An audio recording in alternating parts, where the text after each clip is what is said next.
Hello everyone, Dream Envoy here, and welcome back to more of Let's Play Winds of Change. Last time, we went to the Oasis before arriving here at the gates of Alarenthia. However, while at the Oasis, we had to make a choice between who did we want to side with, Vivian or, what was it, Dracum? Also, Ulrich seems to be becoming more and more suspicious. Regardless, let's go into the city.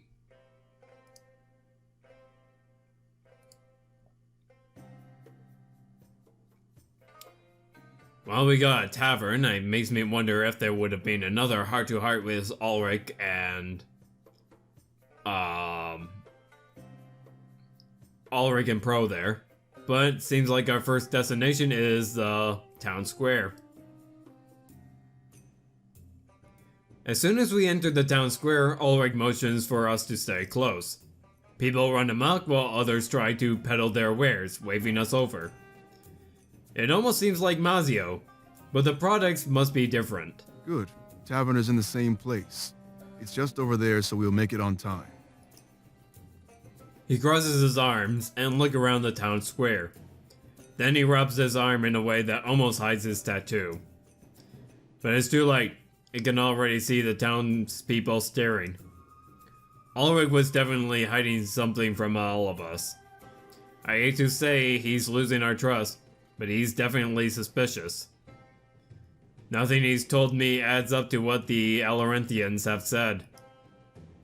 Almost out of fear, it seems let the town people avoid us. Eye contact is as far as we go, leaving us lots of room to maneuver. I guess that helps. It'd suck if all invaded our personal bubble. Let's not waste too much time out here, alright? I think we only have a few hours until the ball begins. I'll stay here, but feel free to look around for a bit. Honestly, I expected Alarenthia to be different. But it looks like I'm staring at an alternate version of Mazio. The only thing that stands out is architecture, and the heat. That heat. It didn't change one bit when we got to the city. However, the natives seemed used to it, walking around with ease.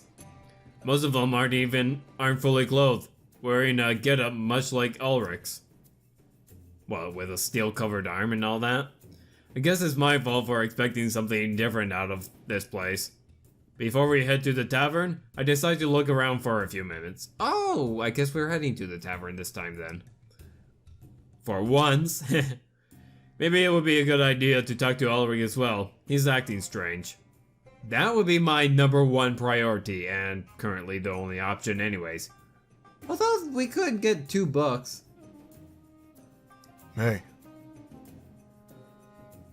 Do you think Drakior is leading us into a trap? What did he mean by Ulrich of Legend? That's what I'm most curious about. How did you actually get those tattoos? What have you and Pro been talking about? Anything notable in the town square? That's none of your business. Not yet.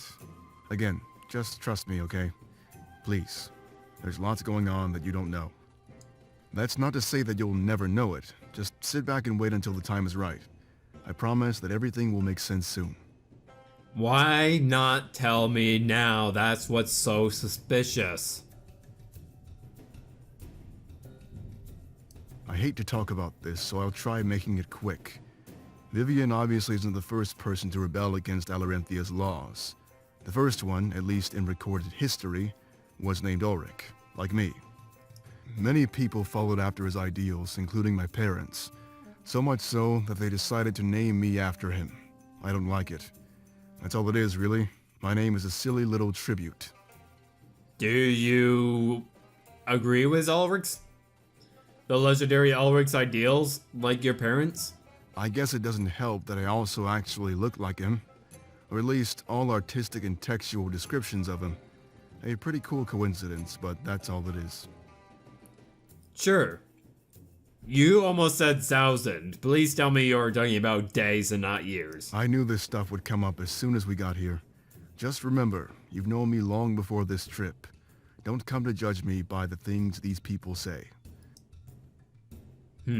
Well, yeah, I mean, like, I judge you people by how they act around me, not necessarily how others say about you. Like, you seem like an okay, albeit very suspicious person, but whatever.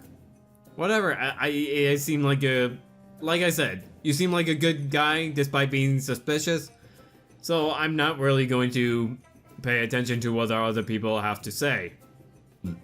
Unless it's something really serious. I'd rather not talk about that right now, but I have a feeling you'll find out soon enough. It's complicated and we're really short on time. Just trust me, alright? It's nothing bad. I earned these, they weren't ripped off. Let's grab a drink in the tavern and chat. Alright, let's go to the cavern and then I'll press you for questions. Very well, but I know that there are some books that we can collect, so... Few books on display, yes! There's one about Sixers, so I figure I could give it a read. That term has been thrown around recently and I wanted to learn more. On Sixers. Sixers, the nickname for victims of a vicious form of punishment that has since been forbidden. 6 hours is all a person can last before passing out in the harsh deserts of Alarinthia. Then, 6 days later, without sustenance, they pass away. Back in ancient times, this was used as a way to punish criminals and make them prove their self-worth before returning to society. If they could survive for an entire 6 days without food and water, they would be welcomed back into Alarinthia's arms. Of course, the survival rate was low. Many people thought this was a skewed form of punishment, clearly rigged to kill. It was so long ago, but they were likely right. Disposing of criminals before making them serve sentences or deliver a more conventional means of justice was barbaric. At least that's what the activists said. It wasn't very long until their movement gained traction, and this practice was banned. Instead, they gave criminals the chance to fight for their freedom in the Colosseum of Alarinthia. If they won, their sentence would be negated. This was seen as more fair and less rigged against them. This form of resolving conflict and fighting for rights over the ages would soon evolve into something more. Passing laws, deciding leaders, and determining fates of citizens would also go on to be placed in the hands of victors. Now, the nation rests in the hands of the strong.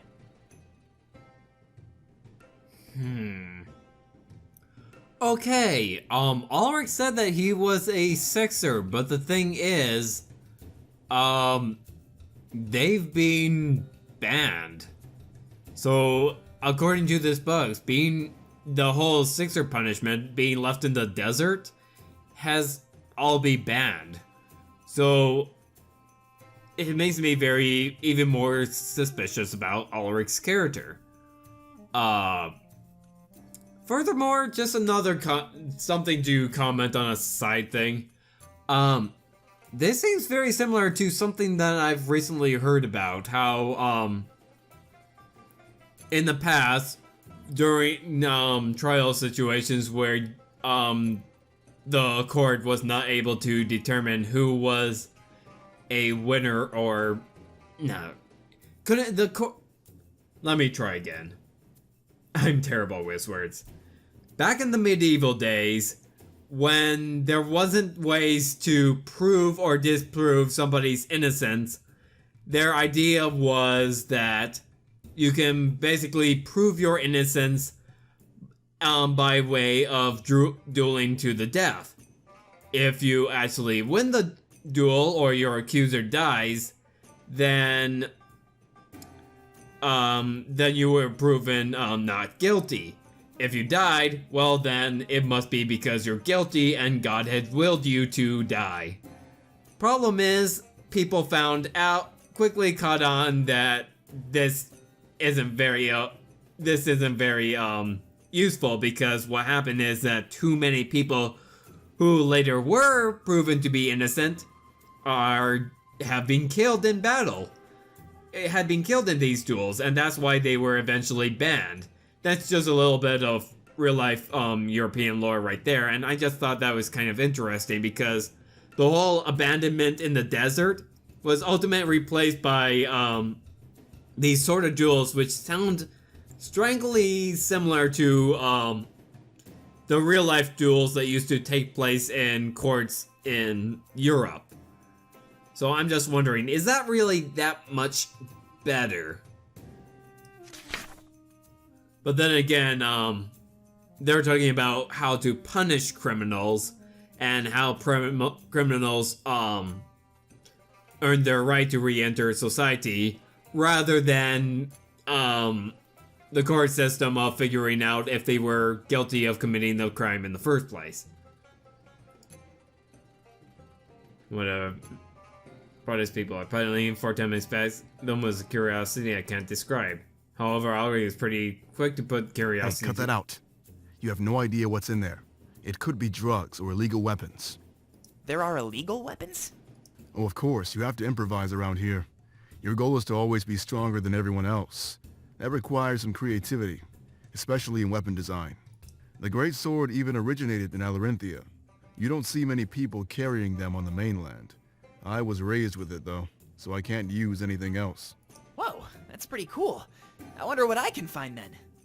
And what part of illegal don't you understand? There are laws in place to prevent more inhumane creations, but those laws fail to reach places like the town square markets. So you basically have a black market right out there in the open, huh? No, doesn't sound like Alarinthia is very good at enforcing their laws. You could touch something laced with poison or worse. Just keep your hands off of this stuff and stay close to me. Always assume that everything here is out to get you. Well, that's harsh, but okay. Wow, you make this place sound so luxurious. But alright, I'll do what you say. For now. I hope that was... I hope that was sarcasm for Tam. Then again, I'm probably really bad at picking up on sarcasms.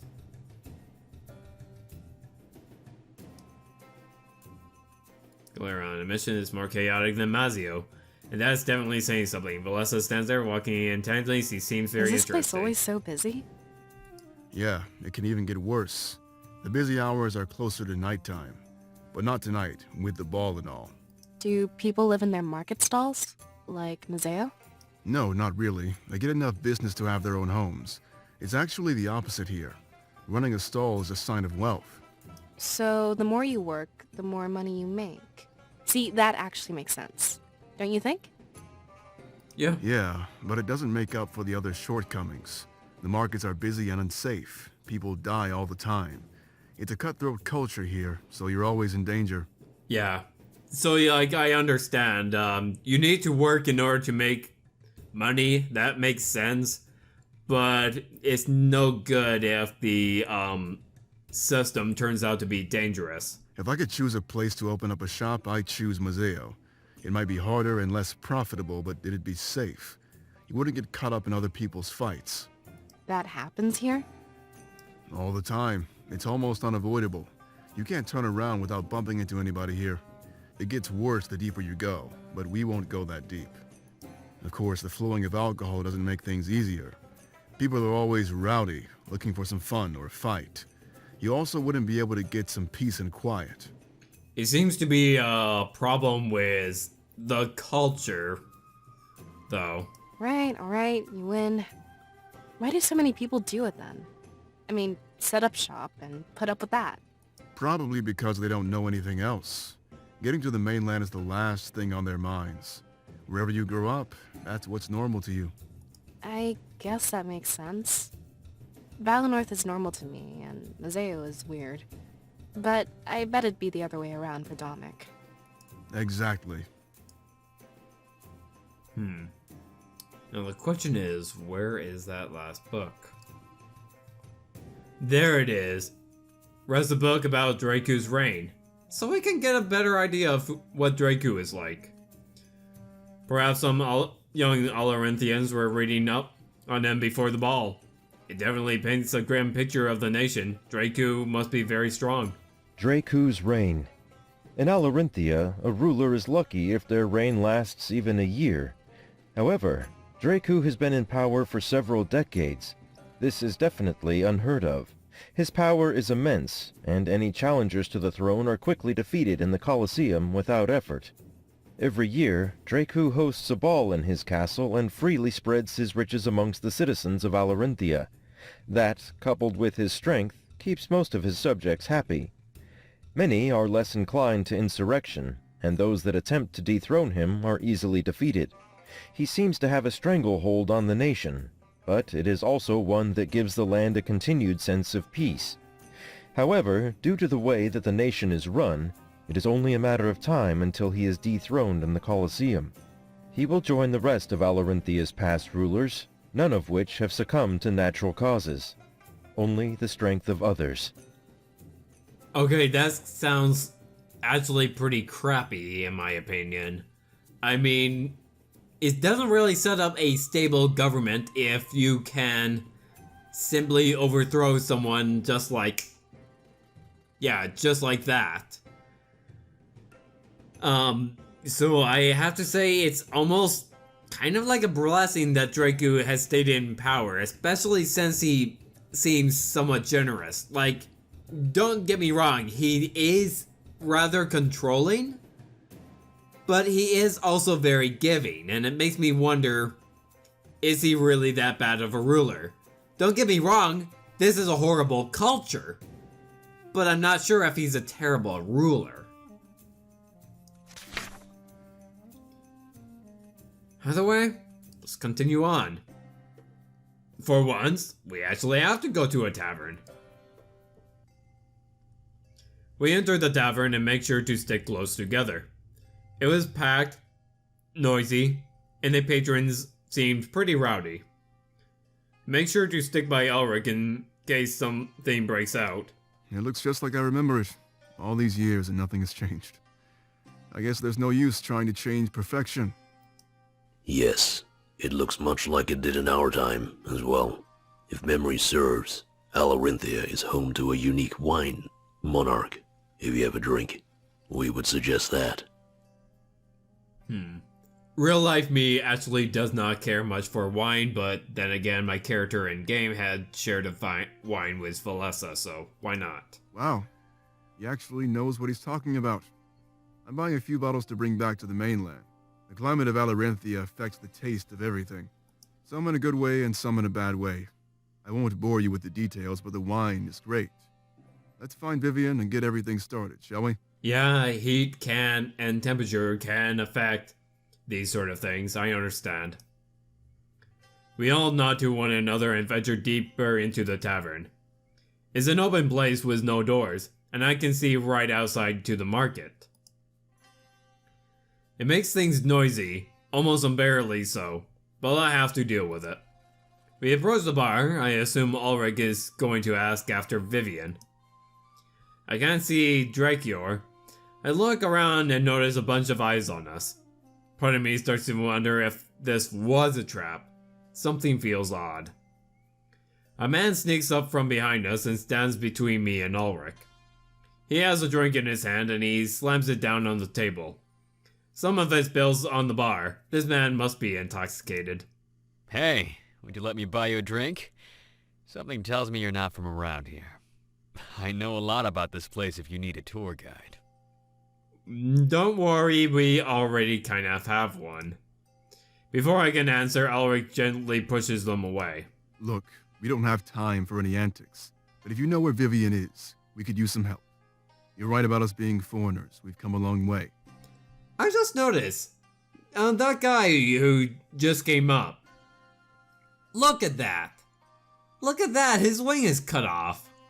I don't know if that's like something to do with trying to like line things up in the game, so I'm not gonna be like too critical.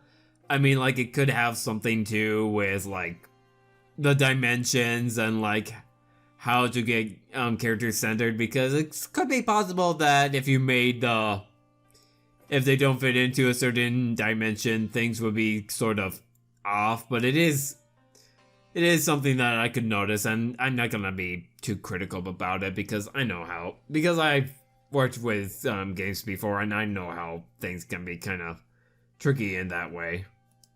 Oh, you're looking for Vivian. Why didn't you say so? Follow me. He does sound kind of drunk, but okay. Ulrich and I stare at each other at unease. We'd rather stay here if you don't mind. Following strangers isn't the best idea. Alright, alright. I'll be right back. Normally I wouldn't do this, but I trust you. Have I seen you before? You look familiar. Probably in paintings and such. No. Now please leave us be. Don't bother us again unless you have Vivian. I'll ask the barkeep in the meantime. Maybe they know. The mystery man nods and walks away from us. I doubt he'd be coming back. This was probably a scammer. Is there something about us that marks us as easy targets? Now I guess I'll start. Before he can continue, Drakior sneaks up behind us. Your manners could use some work, Ulrich. I use my manners on worthwhile people. And Vivian isn't one of them? I saw how you just shoved him away. Wait, what? Vivian is a man? I'm asking the same thing, Ulrich. And an honorable one at that. He deserves to be treated with respect. I don't believe you. Most people don't.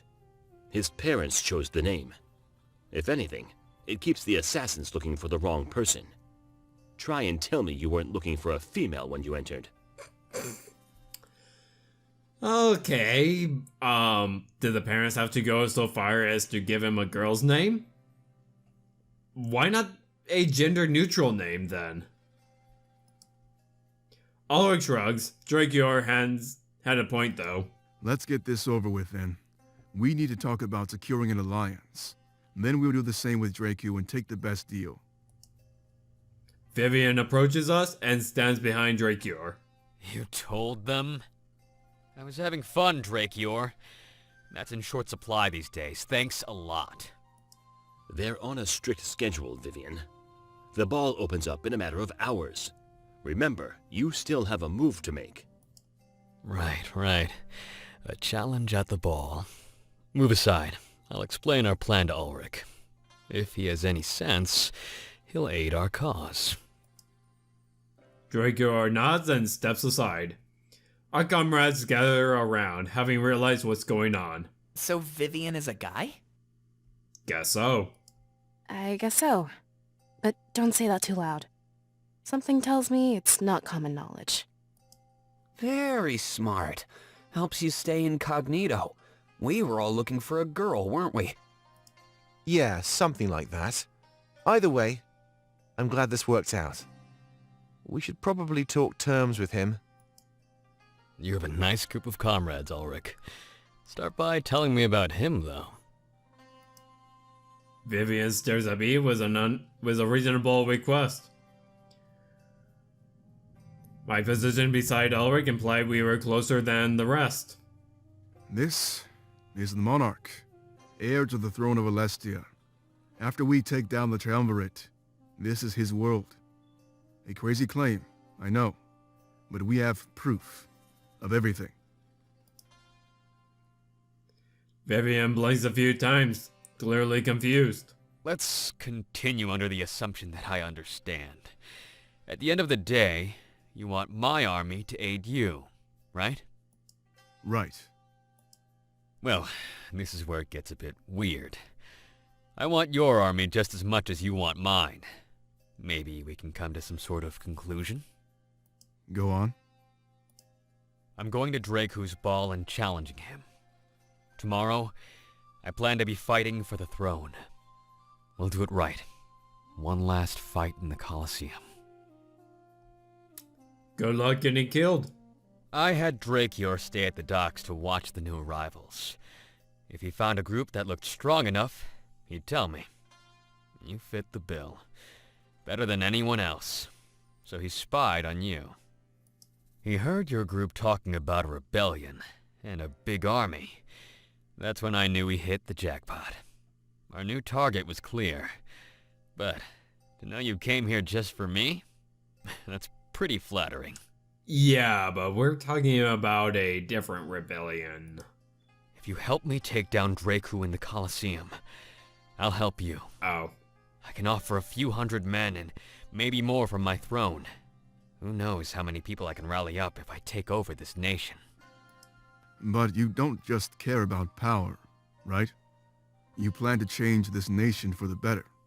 I hope so. Yes, I plan to model ourselves like the mainland. Elections, voters, stuff like that. No more tournaments. We've lost too many amazing people to barbaric, outdated laws. Okay. I somewhat agree with you, Vivian. Question is, will you keep our word? Will you keep your word? Vivian, I'll be honest with you here. I want to support you, but the final choice rests with the Monarch. After the ball, we need to talk with Draku first and weigh out our options. Understandable. But be warned. That's when I'm making my move. If he accepts my challenge, we'll be fighting in the morning. You better hurry. That ball is known for huge lines. Ulrich looks over at Pro and they nod to each other. Monarch, I need to tell you something. This is my homeland, and I've always wanted to change it. I have to fight alongside Vivian, even if you ally with Draku. And if Draku's terms involve destroying Vivian's insurrection, well, then I think we'll be fighting each other in the Colosseum. Remember that these are fights to the death. I have no other choice. So what? Yeah, so what? I would have to kill you, Ulrich? Or you kill me? If I decide to side with the other person? Fighting Ulrich, there's no way I could do that. I'll choose Ulrich as my champion then. Champion? Each side gets to choose a champion to fight with them. Aside from that, they get to choose 20 to 30 fighters. Everybody that didn't make the cut for champion as an example. This means that myself, Ulrich, and my army would fight in the Colosseum. The battle ends when either the champion or the leader has fallen. Now, I know for a fact that Draku doesn't like to lose his own men. So, if I challenge him at the ball, after you ask him for his support, I bet he'll make you fight me for it. You know, use your men instead. He's predictable, but you could use that to your advantage, Monarch.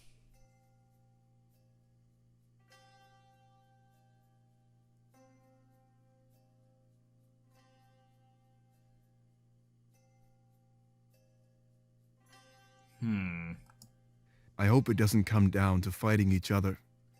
But for the future of this nation, I will do what I must. Now let's get to that ball and see what Draku wants.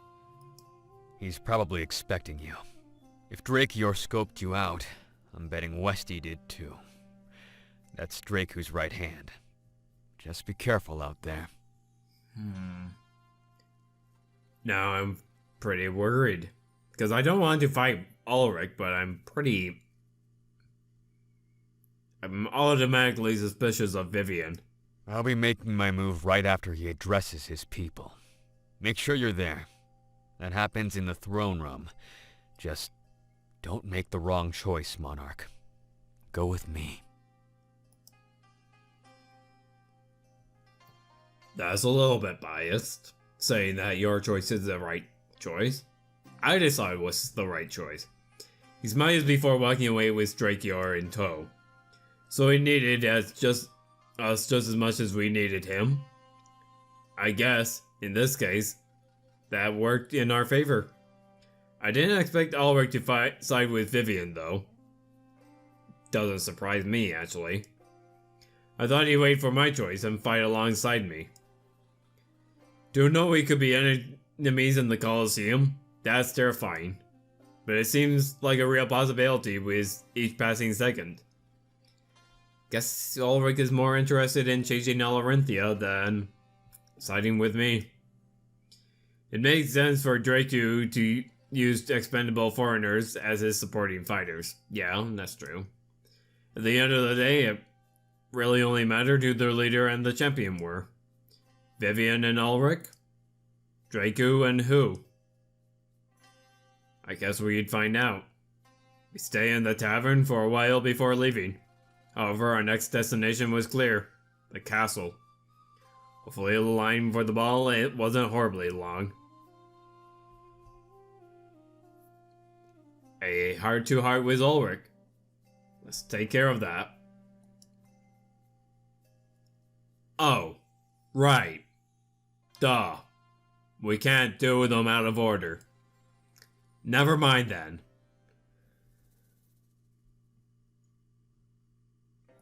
So, we might have to fight Ulrich. That's pretty scary to think about, Pro. Only if the Monarch sides with Draku, Valessa. There's still a pretty good chance that won't happen. I wonder who Draku will elect as his champion, though. Well, his army is supposed to be incredibly powerful. He must get to handpick the strongest Alorinthians. I'm sure Ulrich can handle it, though. At least, I hope. Well, Draku doesn't like to waste his men, remember? It's possible he'll elect an outsider, meaning one of us. Vivien is like an insect to him. Super easy to crush. Did you also grow up in Alarinthia, Pro? I can't remember. So, we'll be fighting each other in the end? Isn't this supposed to be a fight to the death? Exciting, isn't it? Yay! We might end up killing each other! No, it's not. That means one of us will die. Not exactly. Huh? The match ends if the champion or the leader falls. It'd be possible to end this with Vivien or Draku's death. The champion is just there to spice things up, I guess. If it were just the two leaders, they'd only fight each other. Having two champions ensures the fight constantly changes pace. It makes things sound more interesting, at least. You need strategy. The thing is, Draku is super powerful. Watching two leaders in an unending deadlock would be boring. The champions and a small army of men really shake it up. It makes sure the leaders are at the top of their game too. They have to watch every direction and constantly be ready. It serves to show us how strong they truly are. It's crazy. Draku is undefeated, but Ulrich might just stand a chance. I think you're kind of missing my point, Pro. Yeah, I know. I mean, like, if I side with Draku, then I would have to be fighting against Ulrich. Really? Yeah, yeah. I don't think of Vivien and Draku as expendable. At the end of the day, one of us will die, no matter what. Even if it's one of them, it's still something I'd like to avoid. Oh, that's what you're talking about. I was more concerned about fighting each other, because I do not want infighting, but still. Then it sounds like you side with Vivien then. Draku's death would be the final death in the Colosseum. There'd be no more fights like this under his reign. I know you're right, but it's not so easy. We have to kill him just because he thinks differently? There's no way to avoid casualties, and I hate that. Well, Valessa, isn't our plan to kill the Triumvirates? Yeah, but it's not just Alarinthia, Valessa. You could say that about this entire war in general. Yeah. Sometimes it's better to look at people as means to an end. I can never do that. I'm like, yeah, I understand that each of our soldiers are actual people, with lives and complexities and problems and goals and dreams and all these sort of stuff. Each person who is fighting is a person. They aren't just, things to be so casually thrown away just for a goal. I understand that. But that's just the way war is.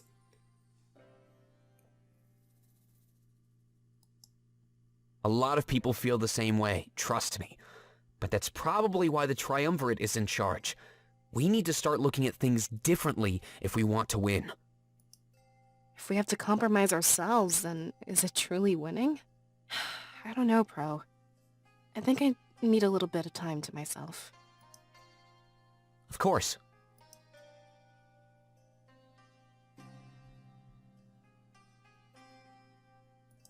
I don't want to watch Ulrich fight in the Colosseum. If the Monarch sides with Dracu, then he could die. But he's prepared to die for his beliefs, Fortame. There isn't a better way to go. A true, noble end. Yeah, I agree, but I would rather it not happen. Honestly, I'd prefer if his life had no end at all. I have a feeling this choice will end up dividing us. I don't want to fight against Ulrich or watch him die. Exactly. It's all about respecting his wishes, Fortame. If he puts his life on the line for Alarinthia, we can't deny that. You'd do the same for Valinor. In fact, you already are. Really? This war is just battle after battle, Fortame. You put your life on the line back at Rebel HQ. That means you are ready to die for your beliefs. True. I guess you're right when you put it that way. So Ulrich isn't just fighting for Alarinthia. Remember that our army gets a boost out of this. At the end of the day, it benefits all of Alestia. But what if the person we side with loses? That's also a good point. That's what makes things difficult, Fortame. Vivian is the right choice, in my opinion, but not the correct one. The correct choice is Dracu. He's won every battle and has a huge army. You know, Adamek? I agree with you. Although I wonder if your dialogue might have been altered because of a choice I made earlier. You know, about who I side with. But yes, Damek, oh my god, that is the line that I agree with 100%. In terms of civil rights, I agree with Vivian altogether. I would rather have Alarinthia change to match Vivian's Vivian's ideas. I agree with Vivian's ideals 100%. But in the current situation, they will not help us at all. That's why I'm more or less saying, yes, I don't like Dracu, but I'm going to side with him just for the moment. Because, I mean, like, I don't agree with the policies, but he'll help us win the war.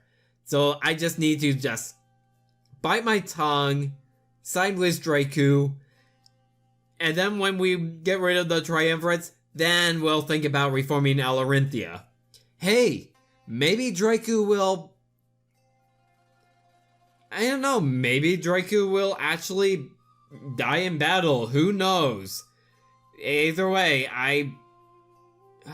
and besides, I'm supposedly going to end up in Supreme Power in the end anyways, right? Then, of course, yes, I'll change Alarinthia for the better then. But now's not the time for worrying about Alarinthia's problems. Now is the time to prepare for war against another enemy, and afterward, we'll focus on reforming it. We'll focus on reforming Alarinthia.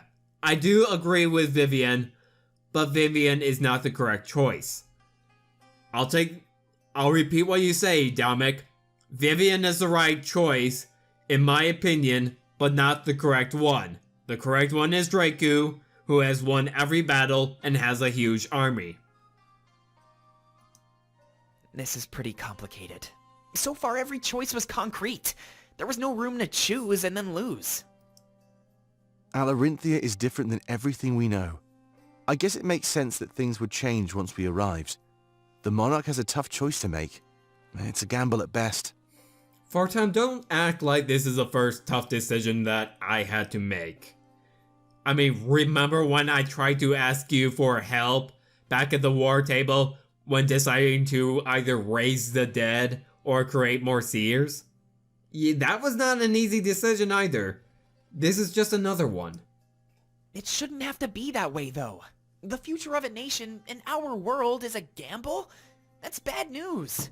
Vivian has the right idea here for sure. Yeah? Again, I agree with Vivian's view. It's just that he's not going to help us very much. You mean abolishing Colosseum battles? Yes. Yeah. Things should be just like the rest of Alestia. If they were, then we wouldn't even be in this situation. I agree, Fortam. But we shouldn't change something just because we don't like it. That's what the Triumvirate did to this world. We can't be like them. Alarinthia has been fine since the dawn of time. It can continue to be fine.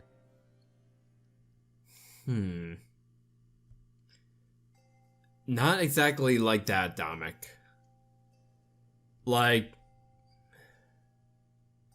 certainly I want Alarinthia. I'm just saying, now's not the time to focus on changing Alarinthia for the better right now. We need to focus on the war and war strategies. That's what I'm saying. Besides, Valinor is the exact same way. Independent, with its own hierarchy and leadership. It didn't really turn out well for us. It was, but I'm going to change that. As the Elder, I want unity with the other nations. I think the same would be best for Alarinthia. I agree with you, Fortam. Again, I agree with you, Fortam. I agree with Vivian. I just don't think that it's going to help us win the war. Dracu's going to help us win the war. After, you know what? If this was a realistic situation, and thank God I'm not gonna become a politician, or else this will turn out terribly with me admitting this, but in a situation like that, I would side with Dracu, overthrow the Triumvirates, and then stab Dracu in the back. Like, I don't like his policy, so, you know.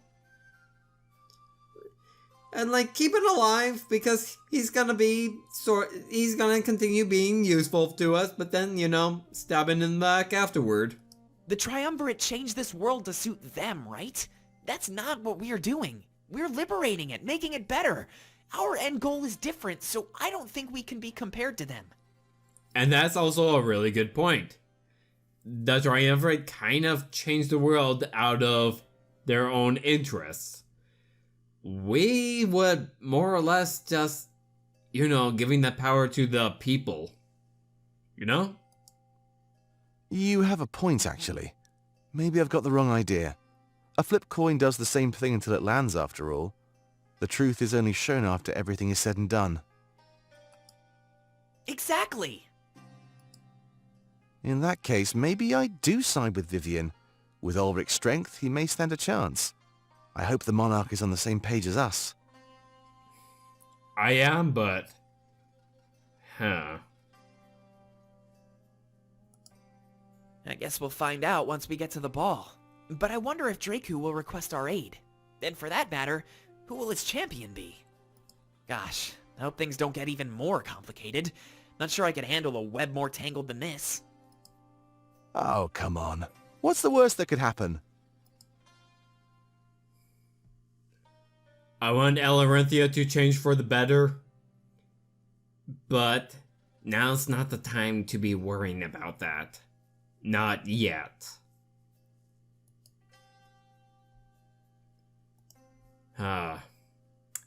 Lame side of the story. Let's go.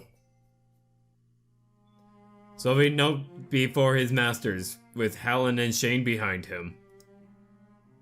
Holland. I keep saying it Holland, but I know it's pronounced Halen. Either way, the time has finally come to tell them what happened in Mazio.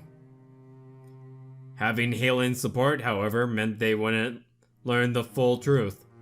The general of the rebellion has fallen. Good work, Shane. You've earned our trust. We had a feeling you'd prove yourself useful. But what of the seer? We notice that you don't have our blade.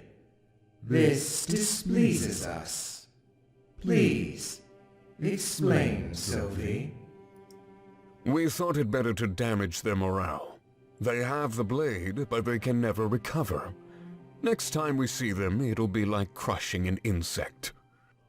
Don't be so sure. Dominic's still alive. You failed your mission, Sylvie. We wanted you to retrieve that blade. Now they have time to regroup and replan. Yes, they have time, but not enough. I know where they'll be going, Masters.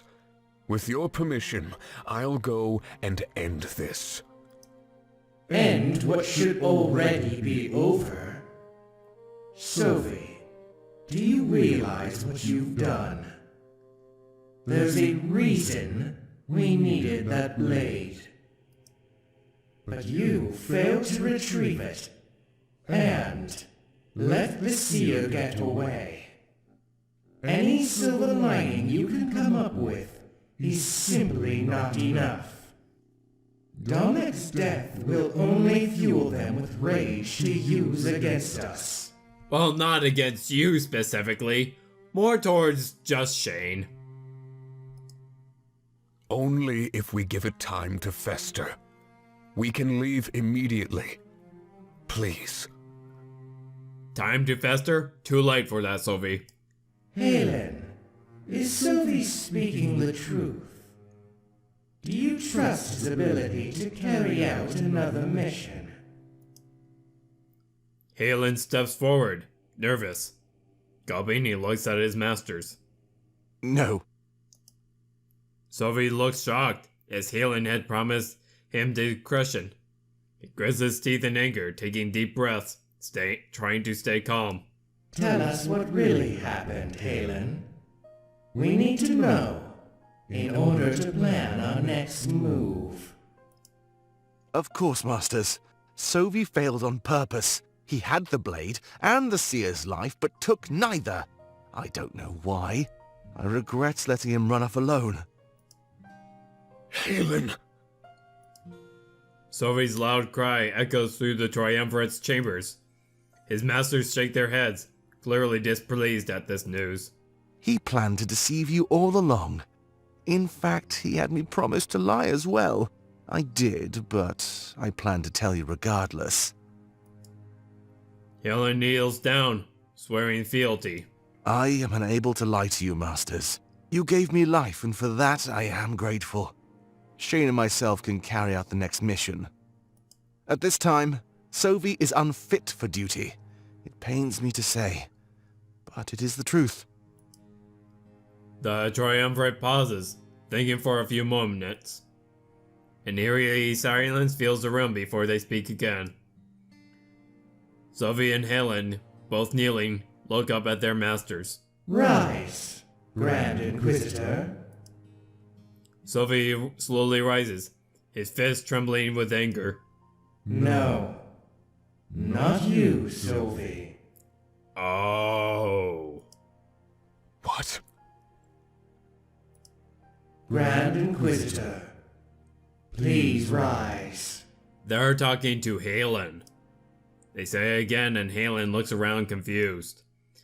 A few moments later, he rises, standing up beside Sylvie. Masters? Sylvie is hereby stripped of the rank of Grand Inquisitor. Halen, taking this mantle, you will train Shane as your apprentice. We trust that you will do as we command, and avoid letting us down. Sylvie takes a few steps back, while Halen nods. Well, what happens to Sylvie then? Please, Masters, I beg you to reconsider. We have them in our grasp. We can do this. Sylvie, we would have understood the failure of your mission. But lying to us, the lack of loyalty and honesty is unacceptable. It's almost starting to seem like your allegiance lies somewhere else. It doesn't. I swear. We cannot be certain that you're telling the truth. Surely you can see how that lie has damaged our trust. Halen, however, has proven to be nothing but loyal. Shane killed a key member of the rebellion as well. You come back to us with nothing to show but deception. It hurts us, and so you must be punished for your actions. What are they going to do to Sophie? Please, this would be very entertaining. Sophie had slumps down, accepting defeat. He wanted to win the back. He had to endure this punishment. Fighting it was useless, and would only serve to make things worse for him. Very well.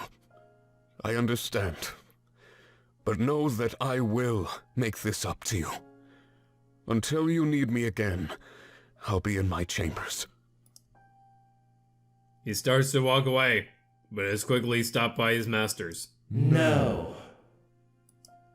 Turning around, the look of anger is more apparent on his face. Excuse me?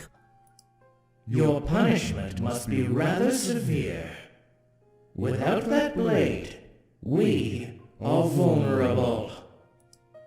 Then tell me what you plan to do. There is no pain I will not endure for you. Halen, Shane, come here. Doing as instructed, they approach the triumvirate. They turn around, and Sophie is faced by all 5 of his now superiors. We no longer have any use for you, Sophie. The Inquisition has been reformed, and is now stronger. We have no choice but to exile you from Balteus. Permanently. Are you going to execute him? What? You will leave immediately. This is non-negotiable. Set in stone. Okay, so you're not going to kill him, you're just going to toss him out of the castle. Sophie shakes his head, clearly fighting back tears. After everything I've done for you, you're going to what? Just throw me away? Yes. Without Rain in danger, we need a strong core. We need men who can get the job done, without question. This is something you seem to be incapable of, Sophie. There must be something I can do. No, Sophie. There's nothing you can do. It's too late. Unless you march in here with that blade and the seer.